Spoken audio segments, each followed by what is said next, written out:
약속하신 하나님 말씀을 읽겠습니다. 마가복음 11장 7절부터 11절, 빌립보서 2장 5절에서 11절까지의 말씀입니다. 먼저 마가복음 11장 7절부터 11절입니다. 제자들이 그 새끼 나귀를 예수께로 끌고 와서 자기들의 겉옷을 그 등에 걸쳐 놓으니 예수께서 그 위에 올라타셨다. 많은 사람이 자기들의 겉옷을 길에다 폈으며 다른 사람들은 들에서 이 많은 생나무 가지들을 꺾어다가 길에다 깔았다. 그리고 앞에 서서 가는 사람들과 뒤따르는 사람들이 외쳤다. 호산나, 복되시다. 주님의 이름으로 오시는 분, 복되다. 다가오는 우리 조상 다윗의 나라여, 더없이 높은 곳에서 호산나. 예수께서 예루살렘에 이르러 성전에 들어가셨다. 그는 거기서 모든 것을 둘러보신 뒤에 날이 이미 저물었으므로 12 제자와 함께 베다니로 나가셨다.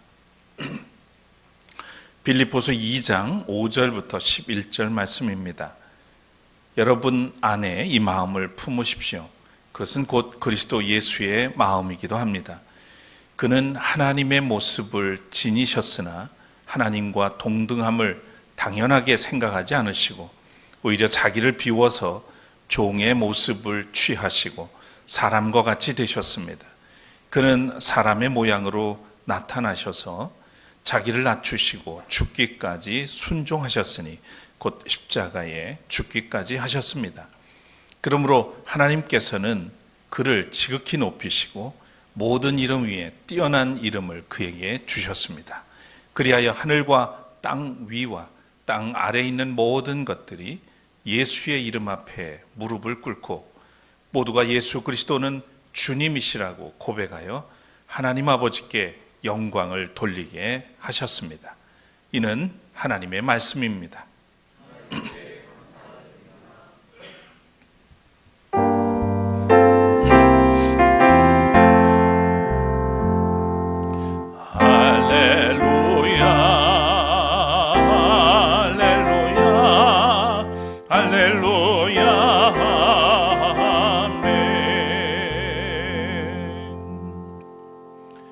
자리에 앉으시겠습니다.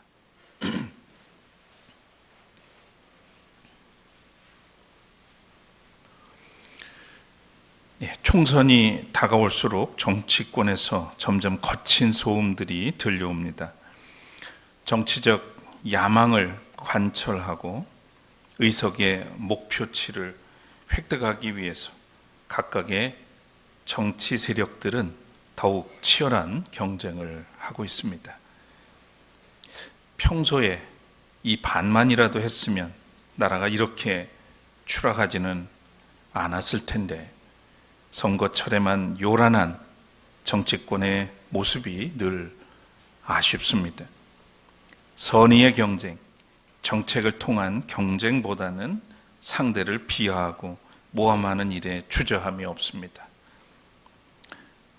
이런 것이 여전히 통한다는 것이 더욱 씁쓸합니다. 우리나라 선거판은 인간 욕망의 도가니처럼 되어버렸습니다. 언제쯤 성숙한 민주사회, 사람이 사는 세상을 볼 수 있게 될까 하는 생각을 요즘 더욱 자주 하는 것 같습니다. 아우성치는 소리와 욕망의 소음으로 일상마저 흔들릴 때는 하나님의 창조 세계 안에 머물면서 생명이 움트는 모습을 지켜보고 생명들이 외치는 합창, 하나님의 음성을 듣는 것이 지혜이겠다 싶습니다. 오늘은 구약성서에 나타난 하나님의 구원의 순례를 잠시 쉬어가면서 종려주의를 맞아서 예수 그리스도의 마음에 기대어서 온유하고 겸손하신 주님의 마음으로 우리의 마음을 물들이고 싶습니다. 고난주간이 시작되는 이 아침에 주님의 위로와 평강이 우리 모두에게 함께 하시기를 축원합니다. 함께 찬양 올리겠습니다.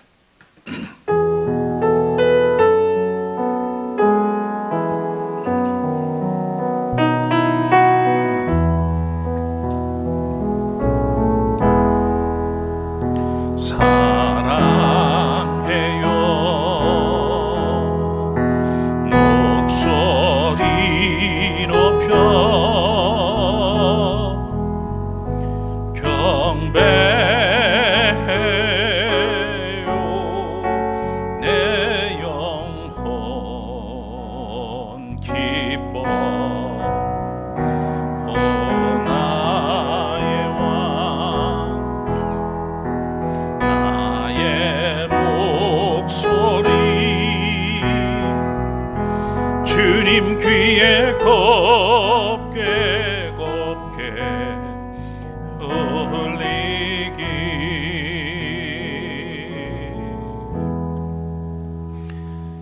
우리를 사랑하시되 끝까지 사랑하시는 주님, 오늘 종려주의를 맞았습니다. 3년의 공생애를 마무리하고 이제 마지막 하나님의 뜻을 따라 인류를 구원하시기 위해서 대신 고초를 당하시고 십자가를 지신 그 놀라운 은혜와 사랑을 기억하며 이 시간 그 주님의 마음, 그 주님의 삶을 우리 삶 가운데 물들이기를 원하며 이 시간 주님 앞에 섰습니다.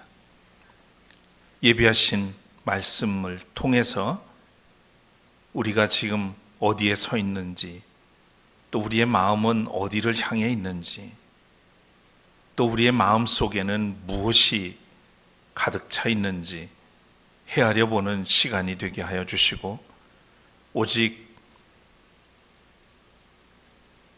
인간적인 모든 욕망들을 비우고 다시금 그리스도의 마음, 그 사랑으로 가득 채울 수 있는 지혜와 믿음을 우리에게 허락해 주시길 원합니다. 부족한 종을 세우셨습니다. 오로지 주의 도구로 사용해 주시옵소서. 우리 가운데 주의 뜻이 온전히 이루어지기를 원하며 예수 그리스도의 이름으로 간절히 기도드립니다. 아멘.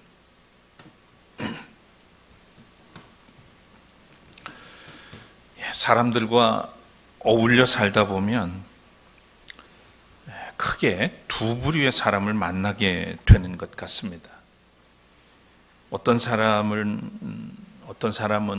만나보면 내 몸속에서 에너지가 빠져나가는 것처럼 순식간에 심신이 지치게 되고 의욕 상실감에 시달리게 하는 그런 사람이 있습니다. 반면에 어떤 사람은 만남의 시간이 지날수록 에너지가 충전이 되는 것처럼 삶의 긍정과 의욕을 솟아나게 하는 그런 사람들이 있죠. 얼마 전에 저는 한 단체의 문제를 해결하느라 관계자들과 자주 만나서 대화를 나누면서 요즘 말로 기빨린다는 말을 들어봤는데 정말 기빨리는 실제 경험을 하게 됐습니다. 제가 일일이 상세하게 그 모든 이야기를 이 시간에 할 수는 없고요. 이런 겁니다. 그리스도인을 운운하면서 자기 모순에 빠져 있고 자신의 경험과 주장을 고집하기 위해서 타인을 기만하는 행위를 서슴지 않습니다. 자신의 의로움을 내세우기 위해서 타인의 인격을 무시하는 말과 행위에도 망설임이 없습니다. 이런 경우에 우리는 두 가지를 선택하게 되죠. 하나는 그냥 무시해버리거나 또는 반면교사로 삼아서 스스로를 성찰하고 마음에 나는 저렇게 살지 말아야지 라고 다짐을 하게 됩니다. 심지가 굳고 세상을 향해 마음의 창을 열고 사는 사람은 어떤 상황에서도 허물어지지 않습니다. 성숙한 그리스도인이라면 원치 않는 만남에서도 나는 누군가에게 삶의 의욕을 부여해주고 또 살리는 사람인가, 아니면 남아있는 남의 삶의 의욕마저 무기력하게 만드는 그런 사람인가, 또 남의 길을 축내는 그런 사람은 아닌가 돌아볼 줄 압니다. 적어도 이 정도는 돼야 그래도 그리스도인이다 이야기할 수 있죠. 여러분, 예수님은 어떤 분이었을까요? 플러스 인생의 촉진자였을까요? 아니면 마이너스 인생의 제공자였을까요? 이것도 저것도 아니라면 이 모든 것을 넘어서 인간이 추구해야 할 길이 되어주신 그런 분이 아닐까. 오늘 함께 말씀을 나누면서 생각해 보았으면 합니다. 어릴 때 저에게 상상력과 그리고 종교의 차원을 넘어서 보다 더 넓은 세계관을 자극해 주었던 동화 작가가 있습니다. 정채봉 선생인데요. 이분이 쓴 만남이라는 시가 있어요. 여기에 5가지 만남을 은유로 담아냈습니다. 가장 잘못된 만남은 생선과 같은 만남입니다. 만날수록 비린내가 묻어오니까. 가장 조심해야 할 만남은 꽃송이 같은 만남입니다. 피어 있을 때는 환호하다가 시들면 버리니까.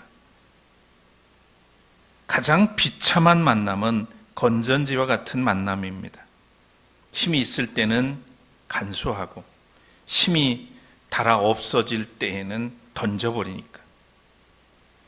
가장 시간이 아까운 만남은 지우개 같은 만남입니다. 금방의 만남이 순식간에 지워져 버리니까. 가장 아름다운 만남은 손수건과 같은 만남입니다.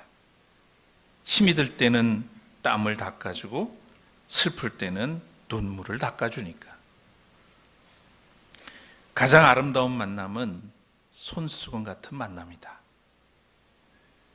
참을 수 없는 가벼운 만남을 부추기는 세상에서 내가 힘들 때는 위로가 돼주고 슬플 때는 곁에서 함께 눈물을 흘려줄 수 있는 진실되고 변함없는 영원한 관계, 그런 관계를 꿈꿔봅니다.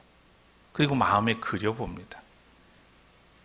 우리에게 이런 손수건 같은 만남을 허락하신 분이 예수 그리스도가 아닐까. 성서를 보면 하나님은 예수님의 이런 마음을 곳곳에 심어 놓으셨습니다.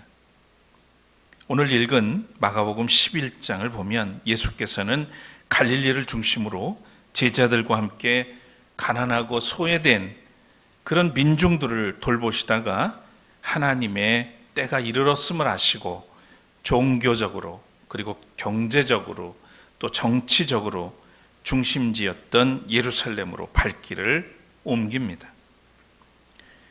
예루살렘에 다다르자 예수님은 두 제자에게 한 마을로 가서 아직 아무도 태워본 적이 없는 어린 나귀 한 마리를 데리고 오라고 하십니다.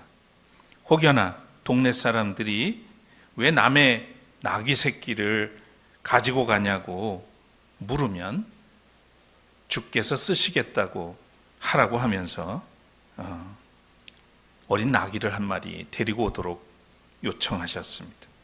제자들은 예수님의 말씀대로 어린 나귀 한 마리를 끌고 왔죠. 우리가 어려서 봤던 동화나 또는 소설에 보면 왕이나 왕자들은 백마를 타고 옵니다. 꼭 흰색 말은 아니더라도 아주 유명한 명마 혹은 잘 달리는 준마급 정도는 타고 입성을 하죠. 그것은 왕의 위엄 때문입니다. 그런데 예수님의 선택은 백마도 명마도 준마도 아니고 나귀였습니다. 그것도 아주 어린 나귀입니다. 저는 나귀를 기죽일 생각은 없습니다만 그것도 아직 다 크지 않은 이 어린 나귀를 주님이 원하셨어요. 상상해 보십시오. 건장한 33세의 청년 예수께서 어린 나귀에 걸터 앉아서 뒤뚱거리면서 걸어가는 모습, 굳이 그럴 필요가 있을까요? 오히려 걸어가는 게 훨씬 뚜벅뚜벅 걸어가는 게 나을 수도 있는데, 아마도 그 모습은 어른이 세발 자전거를 타고 가는 모습과 흡사하지 않을까, 그런 생각이 듭니다. 자, 그렇다면 왜 예수님은 그 좋은 말들을 다 제쳐두고 어린 나귀를 선택하셨을까? 비용 때문일까요? 예수님의 의도와 비밀은 성경에 있습니다. 구약성서 스가랴 9장 9절 말씀에 그 말씀을 성취하기 위해서 예수님은 어린 나귀를 선택하셨다는 겁니다. 도성 시온아 크게 기뻐하여라. 도성 예루살렘아 환성을 올려라. 네 왕이 네게로 오신다. 그는 공의로우신 왕, 구원을 베푸시는 왕이시다. 그는 온순하셔서 곧 나귀 새끼인 어린 나귀를 타고 오신다. 이 말씀을 이루시기 위해서 나귀를 가져오라, 데리고 와라 하셨다는 거죠.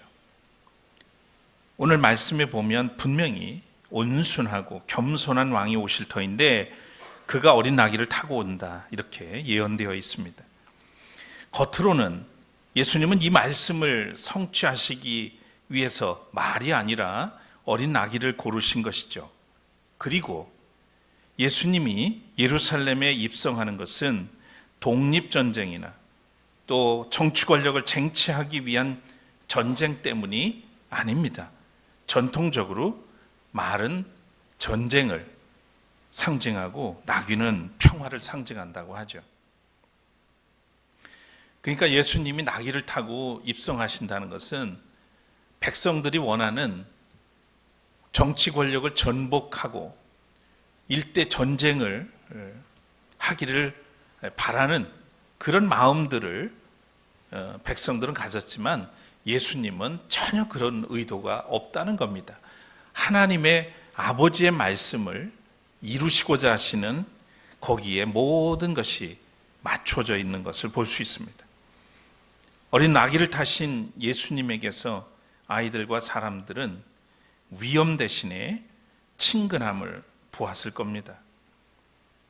이분이 바로 성경에서 예언된 바로 그 왕이구나 하는 생각들을 하면서 예수님의 입성을 환영을 했습니다.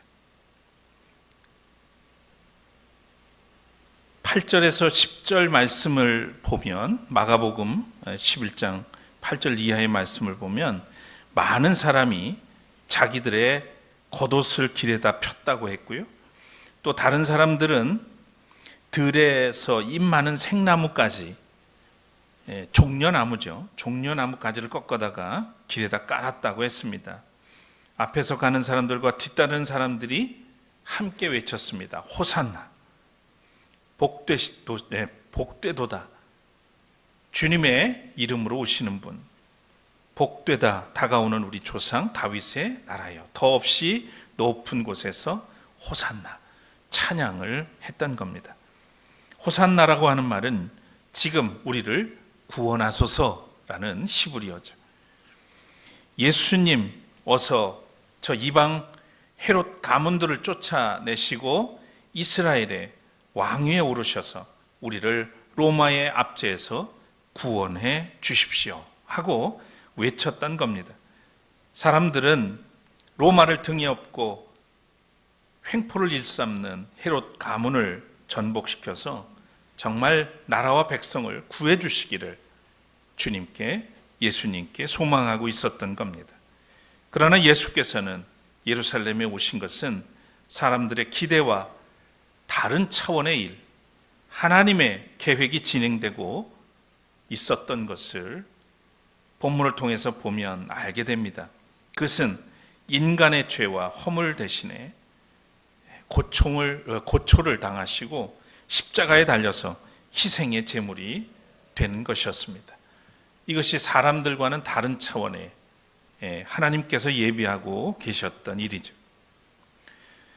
사도 바울은 그의 체험을 바탕으로 이 놀라운 비밀을 빌립보서에서 풀어놓았습니다. 바울은 그리스도인들에게 예수 그리스도의 마음을 품으라고, 예수 그리스도의 마음을 품으라고 권면합니다. 그 예수 그리스도의 마음이 뭔지를 빌립보서 2장 1절부터 5절에 담아놓았습니다. 자, 글이 좀 작긴 한데요. 같이 한번 읽어보겠습니다. 시작. 그리스도 안에서 여러분에게 무슨 격려나 사랑의 무슨 위로나 성령의 무슨 교제나 무슨 동정심과 자비가 있거든 여러분은 같은 생각을 품고 같은 사랑을 가지고 뜻을 합하여 한 마음이 되어서 내 기쁨이 넘치게 해 주십시오. 무슨 일을 하든지 경쟁심이나 허영으로 하지 말고 겸손한 마음으로 하고 자기보다 서로 남을 낮게 여기십시오. 또한 여러분은 자기 일만 돌보지 말고 서로 다른 사람들의 일도 돌보아 주십시오. 여러분 안에 이 마음을 품으십시오. 그것은 곧 그리스도 예수의 마음이기도 합니다. 이게 그리스도 예수의 마음이라는 거죠. 적어도 예수님을 마음에 모시고 사는 사람이라면 이런 삶이, 이런 모습이, 이런 말들이, 이런 행위들이 스며 나와야 된다는 겁니다. 어떻게 이게 가능해지겠어요?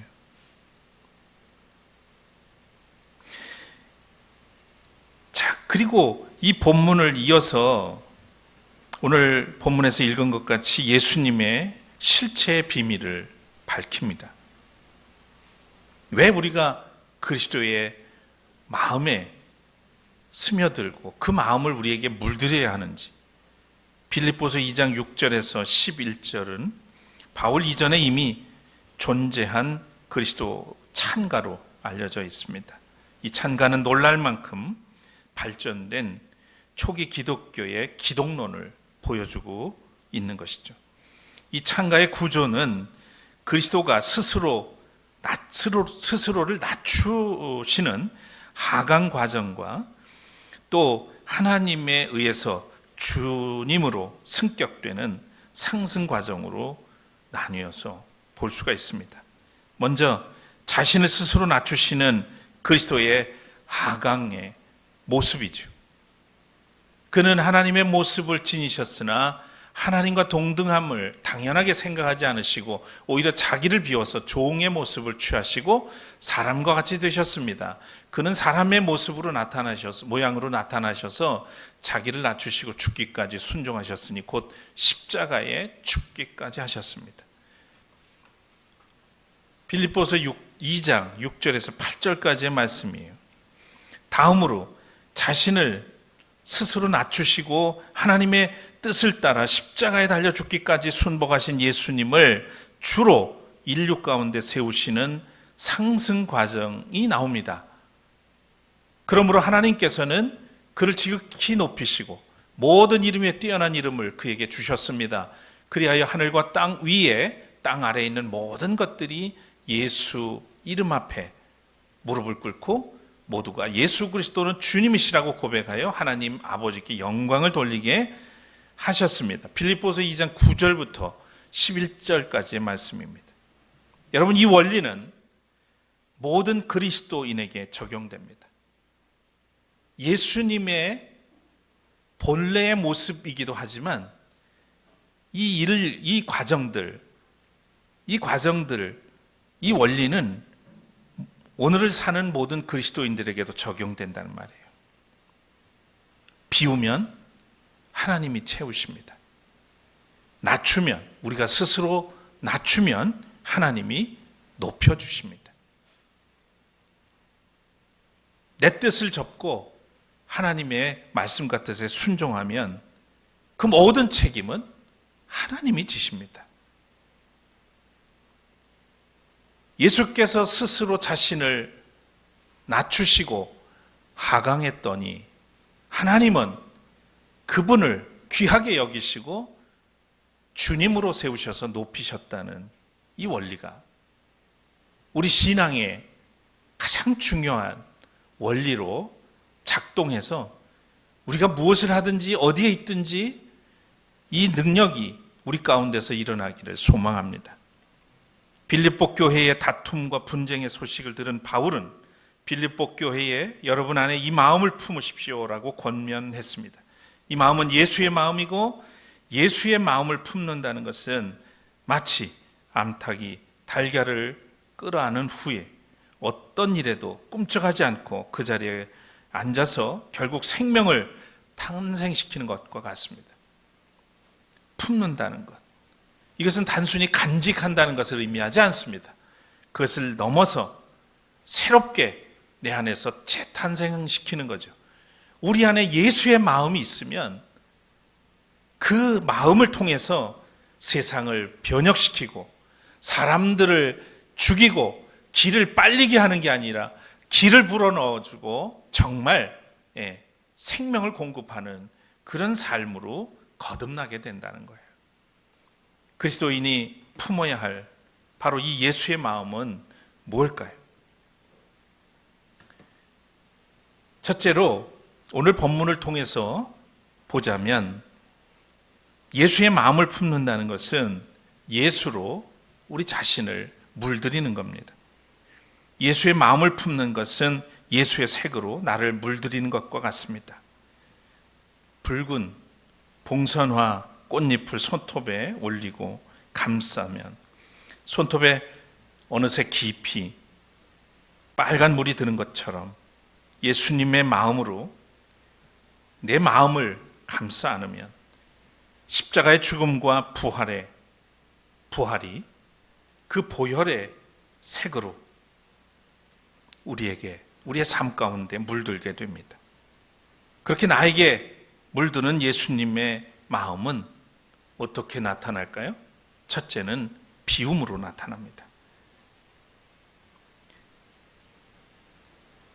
우리의 마음 속에 욕망으로 가득 차 있으면 거기에는 그리스도의 마음이 비집고 들어갈 수가 없어요.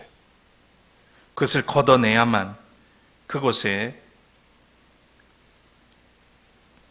비워질 때 비로소 예수님의 마음이 우리 안에도 들어오게 되는 것이죠. 예수의 비움은 하나님과 동등됨을 포기하신 비움입니다. 변할 수 없는 하나님이신 예수께서 그 거룩한 본체를 미련 없이 비워내시고 그곳에 종의 모습을 채워 넣으신 신의 자기 비하 사건이라고 할 수 있죠. 이것은 그리스도인이 자기를 물들여야 할 예수의 마음인 겁니다. 살고자 하면 죽고 죽고자 하면 산다고 하셨던 그 주님의 말씀이 오늘 예수님의 자기 비움 사건과도 연결되어 있음을 보게 됩니다. 또 나에게 물드는 예수님의 마음은 두 번째로 죽기까지의 복종입니다. 예수 그리스도가 아버지 하나님께 순종하신 마음은 죽음까지 받아들이는 순종입니다. 낮은 곳을 향해 묵묵히 걸어가시다가 한없이 낮아지신 예수님, 그분은 결국 죽음의 자리까지 가셨습니다. 하나님의 본체, 참 하나님이신 예수께서 참 사람이 되어서 십자가 죽음을 기꺼이 받아들이는 그 순종이야말로 그리스도인을 물들이는 예수의 마음입니다. 그 어떤 것도 이것을 대신할 수 없고 이런 능력이 우리에게서는 나올 수가 없습니다. 예수님의 마음으로만 우리가 스스로 비울 수 있고 또한 순종할 수 있다는 말씀입니다. 그리스도인이 품어야 할 예수님의 마음 두 번째는 우리는 예수로 꽃 피우는 겁니다. 비움과 순종으로 십자가의 길을 걸으신 예수님의 마음에 물든 사람은 그 이름 앞에 무릎을 꿇을 수밖에 없습니다.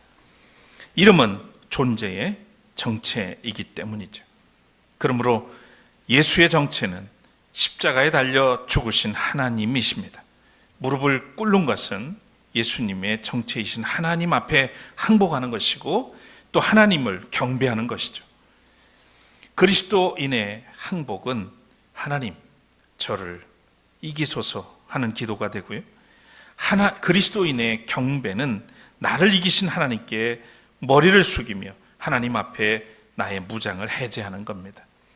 낮아지고 낮아지신 예수 그리스도를 따라서 더 낮은 곳으로 향한 그리스도인은 모두가 예수 그리스도는 주님이시라고 고백하여 하나님 아버지께 영광을 돌리는 꽃으로 피어나는 것입니다. 그래서 지난주에 불렀던 경배 찬양이 23장이었어요. 찬송가 23장. 만입이 내게 있으면 그 입 다 가지고 내 구주 주신 은총을 늘 찬송하겠네. 예수를 진정으로 구주로 고백하고 따를 때 주님이 예수 그리스도가 나의 주님입니다라고 하는 이 고백 위에서 하나님께 영광을 돌리는 인생이 복된 인생임을 오늘 말씀이 가르쳐 줍니다. 사랑하는 교우 여러분, 나를 향한 예수님의 마음이 얼마나 느껴지십니까?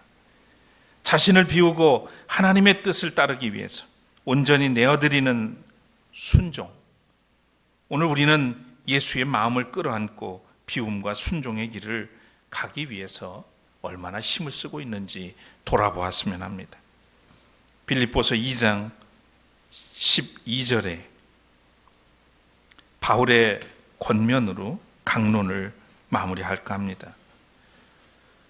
같이 한번 읽으실까요? 사랑하는 여러분, 여러분이 언제나 순종한 것처럼 내가 함께 있을 때뿐만 아니라 지금과 같이 내가 없을 때에도 더욱더 순종하여서 두렵고 떨리는 마음으로 자기의 구원을 이루어 나가십시오. 떨리는 마음으로, 두렵고 떨리는 마음으로 누가 뭐라 하든지 하나님 앞에서 스스로 순종하면서 각자의 구원을 이루어 가라고 권면합니다. 진정으로 예수의 마음이 우리 안에 스며들고 우리가 그 마음에 물들여지면 이 놀라운 일들은 우리 안에서 이루어질 겁니다. 언제 어디서나 누가 보든지 안 보든지 예수 그리스도의 마음으로 물들어서 온유하고 겸손함으로 주어진 믿음의 길을 따라 죽음의 땅에 생명의 꽃을 탄생시키는 신실한 그리스도인 되시기를 주의 이름으로 축복합니다.